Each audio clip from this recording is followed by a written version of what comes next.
பேசு தமிழா பேசு நேயர்களுக்கு வணக்கம். திருப்பதி லட்டுல மாட்டு கொழுப்பு உள்ளிட்ட விலங்குகளுடைய கொழுப்பு கலக்கப்பட்டதா ஒரு குற்றச்சாட்டு கடந்த வாரம் முழுக்கவே பேசப்பட்டது. இது இந்திய அளவிலேயே மிகப்பெரிய அதிர்வலைகளை ஏற்படுத்துச்சு. இந்த விவகாரத்துக்கு பிறகு ஆந்திராவினுடைய துணை முதல்வராக இருக்கக்கூடிய பவன் கல்யாண் பேசக்கூடிய ஒவ்வொரு வார்த்தைகளுமே பாத்தீங்க அப்படின்னா இந்திய அளவுல ஒரு நியூஸ் கண்டென்ட்டாவே ஆயிருச்சு. அவர் பேசக்கூடிய வார்த்தைகள் ஒவ்வொன்றுமே சனாதன தர்மத்தை ஆதரிக்கிறவங்களுக்கு மகிழ்ச்சி அளிக்கக்கூடிய வகையிலையும் சனாதன தர்மத்தை எதிர்க்கிறவங்களுக்கு மிகப்பெரிய பேரிடியாகவும் அமைஞ்சது. இது வரைக்குமே பாத்தீங்க அப்படின்னா அவர் தெலுங்குல பேசிக்கிட்டு இருந்தாரு, இந்தியில பேசிக்கிட்டு இருந்தாரு, இங்கிலீஷ்ல கூட பேசிக்கிட்டு இருந்தாரு. ஆனா இப்ப அவர் தமிழ்லயே பேச ஆரம்பிச்சிட்டாரு. தமிழ்நாட்டை சேர்ந்த ஒரு இளம் தலைவரை தாக்கி பேச ஆரம்பிச்சிட்டாரு. அவர் பேசின பேச்சுல என்ன இருந்துச்சு அப்படின்னு பாத்தீங்கன்னா, தமிழ்நாட்டை சேர்ந்த இளம் தலைவர் ஒருத்தர் சனாதன தர்மம் அப்படிங்கிறது வைரஸ் மாதிரி, அதை நம்ம அழிச்சே தீரணும் அப்படின்னு சொல்லிக்கிட்டு இருக்காரு. ஆனா சனாதன தர்மத்தை யாராலையுமே அழிக்க முடியாது, சனாதன தர்மத்தை அழிக்க நினைக்கிறவங்க தான் அழிஞ்சு போயிருவாங்க அப்படிங்கிற ஒரு போல்டான ஸ்டேட்மெண்ட் சொல்லியிருக்காரு. அது மட்டும் இல்லாம நீங்க இப்படி பேசிக்கிட்டு இருக்கீங்களே, உங்களை மாதிரி நிறைய பேர் இப்படி பேசியிருக்காங்க, அவங்க எல்லாம் வந்துட்டு போயிட்டாங்க. ஆனா சனாதன தர்மம் அப்படிங்கிறது இன்னுமே இந்த பூமியில நிலைச்சிருக்கு. இதை நான் சும்மா எல்லாம் சொல்லல, ஏழுமலையானுடைய பாதத்துல நின்று சொல்லிக்கிட்டு இருக்கேன் அப்படின்னு சொல்லிட்டு கடுமையா ஒரு ஸ்பீச் கொடுத்திருக்காரு. அதை அவர் தமிழ்லயே பேசியிருக்காரு. அந்த ஸ்பீச்சை இப்ப நீங்க கேளுங்க. இங்க நிறைய தமிழ் பேருக்கு இருக்காங்களா? தமிழ்ல சொல்றேன். தமிழ்நாடு ஒரு நாயக்கர் சொல்றாங்க, சனாதன தர்மம் கம்ப்ளீட் ஒரு வைரஸ் மாதிரி, அதை எங்க நாச பண்ணணும் சொல்றாங்க. இது ஞாபகம் வச்சுக்கோங்க. Whoever said this, let me tell you sir, you cannot wipe out Sanatana Dharma. I will tell you why. By the end of my speech, I'll tell you why you cannot wipe out Sanatana Dharma. If anyone tries to wipe out Sanatana Dharma, let me tell you, from the feet of Lord Balaji, you will be wiped out. இந்த வீடியோவை நீங்க பார்த்திருப்பீங்க. பவன் கல்யாண் யார பேசுறாரு, யார் அந்த இளம் தலைவர் அப்படிங்கிற கேள்வி உங்களுக்குள்ளே இருக்கும். அவர் யாரு அப்படின்னு தெரிஞ்சுனா நீங்க கமெண்ட்ல சொல்லுங்க. தமிழ்நாட்டை சேர்ந்த இளம் தலைவரை குறிப்பிட்டு பேசின பவன் கல்யாண் இந்தியாவுடைய இளம் தலைவராக கருதப்படுற ராகுல் காந்தியுமே விட்டு வைக்கல. அவரை நோக்கி பவன் கல்யாண் என்ன சொல்லியிருக்காரு அப்படின்னா, நீங்க மோடி அவர்களை வெறுத்துக்கோங்க, அது உங்களுடைய தனிப்பட்ட விவகாரம். ஆனா ராமரையோ இந்து மதத்தையோ நீங்க ஏன் இழிவா பேசிக்கிட்டு இருக்கீங்க? அயோத்தியில நடந்த பிராண பிரதிஷ்டை விழாவை ஆடலும் பாடலும் நிகழ்ச்சி கூட நீங்க எப்படி ஒப்பிட்டு பேச முடியும்? இவ்வளவு தைரியம் உங்களுக்கு எங்க இருந்து வந்தது? இந்துக்களை தொடர்ந்து அவமதிச்சுக்கிட்டு இருக்கிற நீங்க இந்துக்களோட ஓட்டுகளை மட்டும் கேக்குறீங்களே, அது மட்டும் எப்படி நியாயம் அப்படின்னு சொல்லிட்டு ராகுல் காந்தியுமே சேர்த்து திட்டியிருக்காரு. The honorable opposition leader Sri Rahul Gandhi says Ayodhya ceremony, when he compares to it as a Nachigahan Sabha, none of the Sanatani Hindus should not get hurt. We have to be happy about it. And you want the votes of all the Sanatani Hindus to get into the power, to be a political leader, to be in the opposition. And you want all the votes of Sanatani Hindus. But you don't respect Lord Rama. You might hate Modi ji. You might hate us. But don't you guys dare to talk about Lord Sri Rama. அவருடைய பேச்சுக்கள்லாம் பாத்தீங்க அப்படின்னா தொடர்ந்து இணையத்துல viral ஆகிக்கிட்டு இருக்கு. பவன் கல்யாணுடைய இந்த செயல்பாடுகளை நீங்க எப்படி பாக்குறீங்க? சனாதன தர்மத்தை பத்தி உங்களுடைய கருத்துக்கள் என்ன அப்படிங்கறத கமெண்ட்ல சொல்லுங்க. இப்ப இந்த விவகாரம் ஒரு பக்கம் இருக்கு. நம்ம தமிழகத்துல உதயநிதி அவர்கள் துணை முதல்வராகி ஒரு சில நாட்கள் தான் ஆகுது. இவர் துணை முதல்வராக பதவியேற்றதுக்காக அவங்க கட்சிக்காரங்க நிறைய பேர் அவருக்கு பரிசுகளை கொடுத்துக்கிட்டு இருக்காங்க, வாழ்த்துக்களையும் தெரிவிச்சுக்கிட்டு இருக்காங்க. அப்படித்தான் திமுகவினுடைய மாநில இளைஞரணி செயலாளராக இருக்கக்கூடிய ஜோயல் அவர்கள் உதயநிதிக்கு பரிசா ஒரு செங்கோலை கொடுத்திருக்காரு. என்னப்பா, அவங்க கட்சியை சேர்ந்த ஒருத்தர் துணை முதல்வர் ஆயிருக்காரு, அதனால ஜோயல் அவர்கள் அவருக்கு பாராட்டுற வகையில அந்த செங்கோலை கொடுத்திருக்காரு. இதுல உங்களுக்கு என்ன பிரச்சனை அப்படின்னு சொல்லிட்டு நீங்க கேட்கலாம். இது உங்களுக்கோ எனக்கோ பிரச்சனையா இருக்காது. ஆனா திமுகவில் இருக்கக்கூடிய கூட்டணி கட்சிகளான கம்யூனிஸ்டுகள் இதை மிகப்பெரிய பிரச்சனையா பார்ப்பாங்களே. நம்ம நாடாளுமன்றத்துல இந்த செங்கோலை வைக்கும் பொழுது கம்யூனிஸ்ட் கட்சியை சேர்ந்த மதுரை எம்பியான சு வெங்கடேசன் என்ன சொன்னாரு? இந்த செங்கோல் அப்படிங்கிறது அரசாட்சியின் குறியீடு, மன்னராட்சியின் அடையாளம், அடிமைத்தனத்தின் சாட்சி. இதை வச்சு ஆட்சி செய்த மன்னர்கள்லாம் பெண்களை அடிமைப்படுத்தி வச்சிருந்தாங்க. இந்தியாவுல இன்னைக்குமே ஜனநாயகம் தான் இருக்கு. அப்படி ஜனநாயகம் தலை தோங்கக்கூடிய ஒரு நாட்டுல ஒரு நாடாளுமன்றத்துல நீங்க எப்படி செங்கோலை வைக்க முடியும்? இது எந்த விதத்துல நியாயம் அப்படின்னு சொல்லிட்டு பேசியிருந்தாரு. இப்ப உதயநிதி அவர்கள் கையில செங்கோல் இருக்கும் பொழுது இந்த கேள்விகள்லாம் உங்களுக்கு வரலையா?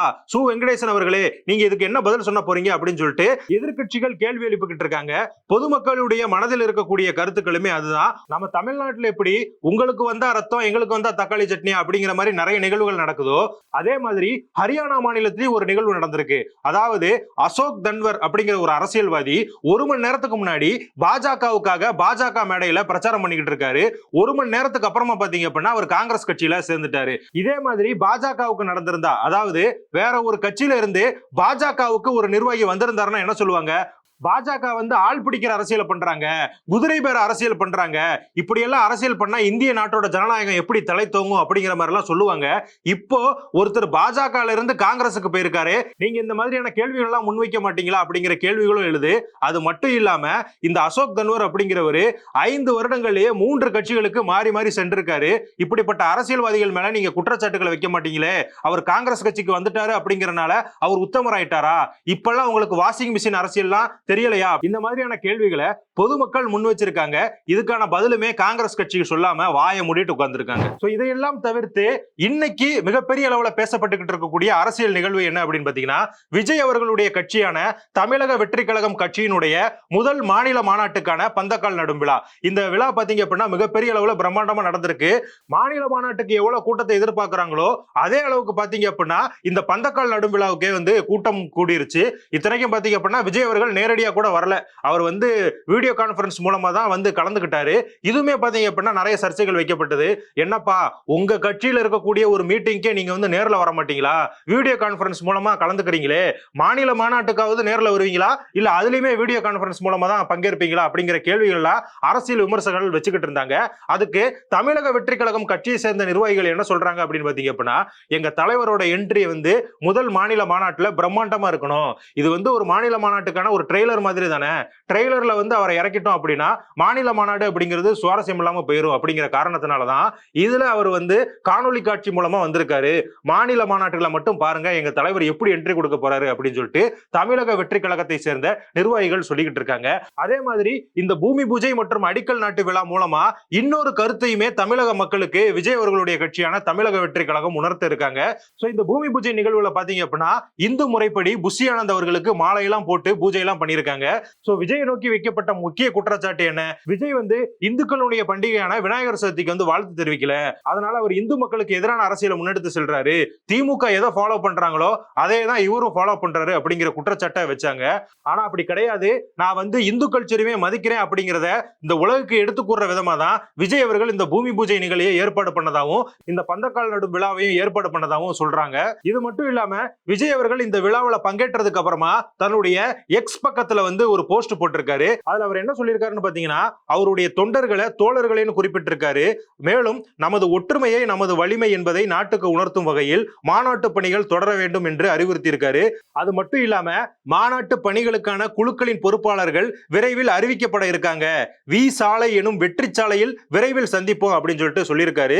அது மட்டும் இல்லாம தன்னை தொடர்ந்து விமர்சிக்கிறவங்களுக்கு அவர் வந்து பதிலடி கொடுத்திருக்காரு. அதுல அவர் என்ன சொல்லியிருக்காரு அப்படின்னு பாத்தீங்கன்னா, இவர்களுக்கு அரசியல் என்றால் என்னவென்று தெரியுமா, மாநாடு என்றால் என்னவென்று தெரியுமா, இவர்களால் வென்று காட்ட முடியுமா என்று நம்மை நோக்கி பலர் கேள்வி எழுப்புகின்றனர். இந்த மாநாட்டை வெற்றிகரமாக நடத்தி காட்டும் பொழுது நம்மளுடைய பலம் அவர்களுக்கு புரியும் அப்படின்னு சொல்லியிருக்காரு. சோ எல்லாருமே என்ன சொல்றாங்க அப்படின்னு பாத்தீங்கன்னா, இந்த புஷி ஆனந்த் அவர்களுடைய செயல்பாடுகள் கடந்த சில நாட்களா சரியில்லை. சோ அவர் கடந்த சில நாட்களா பேசுறதெல்லாம் பாத்தீங்க அப்படின்னா ஒரு அரசியல் கட்சியை சேர்ந்த நிர்வாகி பேசுறது மாதிரி இல்ல, ஒரு 3ஆம் தர அரசியல்வாதி பேசுற மாதிரி பேசிக்கிட்டு இருக்காரு அப்படிங்கிற குற்றச்சாட்டுகள்லாம் வைக்கப்பட்டது. சோ அதுக்குமே பதிலளிக்கும் வகையில தான் விஜய் அவர்கள் இந்த அறிக்கையை வெளியிட்டிருக்காரு அப்படின்னு சொல்லப்படுது. சோ விஜய் அவர்களுடைய இந்த அறிக்கையை பத்தியும் இந்த பூமி பூஜை நிகழ்வை பத்தியும் நீங்க என்ன நினைக்கிறீங்க அப்படிங்கறத கமெண்ட்ல சொல்லுங்க. இதே மாதிரி நிறைய தகவல்களோட இன்னொரு வீடியோல சந்திக்கலாம். நன்றி. இந்த வாரத்துல 7 நாள், இந்த 7 நாள் 7 கிழமைகள்ல பிறந்திருந்தா அவங்களுக்கு எந்த மாதிரி விஷயங்கள் இதெல்லாம் செஞ்சா அவங்களுக்கு இதெல்லாம் இன்னும் கொஞ்சம் சக்சஸ்ஃபுல்லா இருக்கும், பவர்ஃபுல்லா இருக்கும்? ஏன்னா ஒரு கிழமையை போய் பெருசா பேசணுமா அப்படின்னா, நம்முடைய ஜோதிட சாஸ்திரமும் அந்த வான சாஸ்திரத்தையே வாழ்க்கையா வச்சிருந்தவங்க நம்முடைய மக்கள். இந்த மாதிரி ஆன்மீகம் மற்றும் ஜோதிடம் சார்ந்த இன்னும் பல வீடியோக்கள் பார்க்கணுமா? மறக்காம திருவருள் டிவிக்கு சப்ஸ்கிரைப் பண்ணுங்க. திருவருள் டிவியுடைய சேனல் லிங்க் இந்த வீடியோடைய டிஸ்கிரிப்ஷன்ல இருக்கு. உலக தமிழ் சொந்தங்களுக்கு வணக்கம். நான் ராஜவேல் நாகராஜன். பேசு தமிழா பேசு வலையொலியுடைய வளர்ச்சிக்கு நீங்களும் உறுதுணையாக இருக்கணும்னு நினச்சிங்கன்னா இந்த வீடியோடைய டிஸ்கிரிப்ஷனில் இருக்கக்கூடிய ரேசர் பே லிங்கை கிளிக் பண்ணுங்கள். அந்த லிங்க்கில் போயிட்டு உங்களுக்கு விருப்பமான தொகையை பேசு தமிழா பேசுவனுடைய வளர்ச்சிக்கு உங்களுடைய பங்களிப்பாக நீங்கள் கொடுக்கலாம். நன்றி, வணக்கம்.